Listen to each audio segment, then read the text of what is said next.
सुप्रभात बच्चों, आज हम शुरू कर रहे हैं उमंग हिंदी पाठशाला कक्षा 7 के लिए।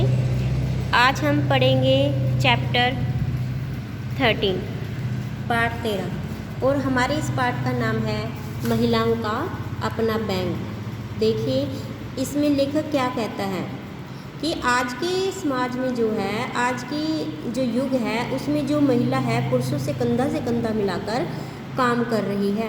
वे अपने आप को एक पुरुष प्रधान समाज में ऊंचा स्थान दिलवा चुकी हैं। हमारी बहुत सी ऐसी महिलाएं हैं जिन्होंने समाज में अपना ऊंचा स्थान किया है। बहुत सी ऐसी महिलाएं हैं जिनमें इंदिरा गांधी, प्रतिभा पाटिल, किरण बेदी, कल्पना चावला आदि हैं। ऊंचे पद व ऊंचे स्थान पर कुछ भी दूर नहीं है नारी की पहुंच से। वह आज एक हवाई जहाज भी चला सकती है, एक मल्टीनेशनल कंपनी भी चला सकती है। यहाँ हम एक ऐसे संस्थान का जिक्र कर रहे हैं जिसे महिलाएं सिर्फ महिलाओं के लिए चलाती हैं। 1972 में श्रीमती लिबी लोबो सरदेसाई ने सोचा कि क्यों न हम महिलाएं कुछ रकम जमा करें जो संकट की घड़ी में एक दूसरे के काम आए। अगले कुछ साल में यही विचार एक ऐसे बैंक के रूप में सामने आया जिसे आज केवल महिलाएं ही चलाती हैं। इस बैंक ने गोवा और उसके आसपास की कामकाजी महिलाओं के कारोबार का कायाकल्प कर दिया। आइए अब इसी जो लेसन है को विस्तार से पढ़ते हैं। देखिए महिलाओं के बैंक में क्या कहा गया है इस पाठ में।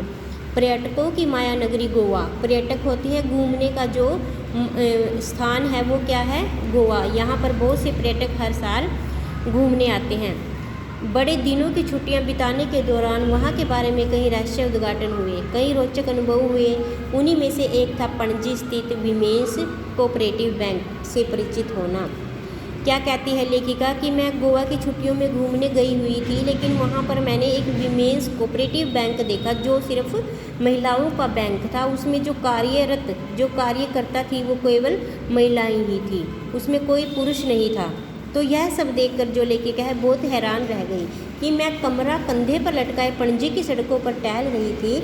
हर 4-5 दुकानों में एक दुकान काजू किशमिश की दिखाई दे रही थी। अचानक उन्हीं दुकानों के बीच दिखा एक चौंकाने वाला sign board, women's cooperative bank. लेखिका कहती है जब मैं गोवा की सड़कों पर टहल रही थी तो उन दुकानों के बीच मैंने एक साइन बोर्ड देखा जिस पर विमेंस कोऑपरेटिव बैंक लिखा हुआ था। इससे पहले गोवा की गलियों में औरतों को चीकू, संतरे और लौंग इलायची बेचते देखा गया था। क्रिसमस और नए साल की पूर्व संध्या पर नाचते थिरकते भी देखा गया था, पर केवल महिलाओं के नाम पर उन्हें बैंक सरीखी संस्था चलाते देखने की तो कल्पना भी नहीं की थी। मैं तुरंत उस बैंक के भीतर पहुंची। लेखिका कहती है कि उस बैंक को देखकर मैं उसके भीतर गई। भीतर होता है अंदर। मैंने देखा कि सभी काउंटरों पर केवल महिलाएं ही काम कर रही हैं। मैं एक काउंटर के पास पहुंचकर क्षण भर को ठहर गई। काउंटर के उस पार कार्यरत महिला को लगा होगा कि मैं नया खाता खुलवाने आई हूँ। मेरे स्वागत में उसकी नज़रें उठी और उन्होंने कहा यस मैडम। मैंने बताया मैं तो यह देखने के लिए भीतर चली आई हूँ कि यह क्या वाकई ही यह केवल महिलाओं का बैंक है, और अब आ ही गई हूँ तो इसके बारे में विस्तार से जानना चाहती हूँ।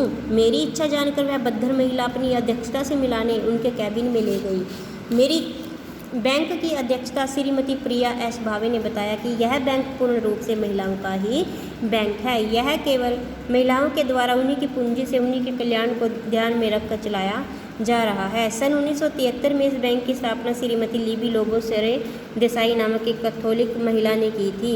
उन्होंने 25,000 रुपये से कम की पूंजी में इस बैंक की नींव डाली। इसके लिए एक सरकारी मदद या अनुदान नहीं लिया गया। स्थानीय गृहिणियों ने अपनी बचत में से 200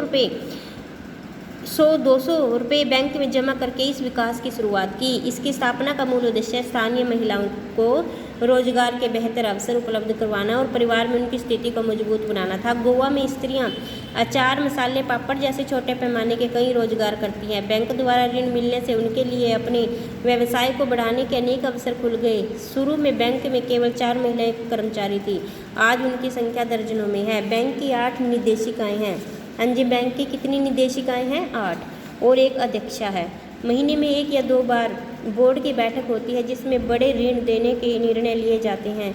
अध्यक्षा को अपने विवेक से केवल 5,000 तक के ऋण देने का अधिकार है। पहले केवल शादी ब्याह और कारोबार के लिए ऋण दिए जाते थे, पर अब भवन निर्माण के लिए भी बड़ी तादाद में ऋण दिए जाने लगे। आज बैंक के पास अपनी 2 करोड़ की पूंजी है और लगभग 5,000 महिलाएं इसकी शेयर होल्डर हैं। गोवा के अन्य शहरों में भी इसकी शाखाएं खोलने के लिए प्रयास किए जा रहे हैं और रिजर्व बैंक से मदद लेने के लिए खतों खिताबत भी चल रही है।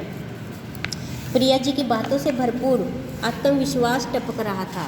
लेखिका कहती है कि प्रिया जी की बातों से भरपूर आत्मविश्वास टपक रहा था। देखने में आकर्षक वह युवा महिला पूरी तरह अपने काम के प्रति समर्पित थी। मैं सोच रही थी शायद ये घर गृहस्थी के बोझ से मुक्त हो। आखिरकार जिज्ञासावश मैंने पूछ ही लिया कि वह धीरे से हंसी। मेरा विवाह 18 साल की उम्र में हो गया था। मेरे पति डॉक्टर हैं और किशोर आयु के 2 मेरे बच्चे हैं। घर गृहस्थी भी देखती हूँ। यह काम करने वाली सभी महिलाएं गृहिणियाँ हैं। इन्होंने खुद अपने प्रयासों और लगन से यह काम सीखा है। मैं पिछले 5 सालों से इस बैंक से जुड़ी हूँ। मेरे पास भी बैंकिंग की कोई ट्रेनिंग नहीं थी, पर कड़ी मेहनत और लगन के बल पर मैंने सब कुछ सीखा। मैंने गोवा से बाहर मुंबई, पुणे शहरों में जाकर बैंकिंग का प्रशिक्षण प्राप्त किया और अपने काम में पारंगत हुई। इस बैंक से कितनी स्थानीय महिलाएं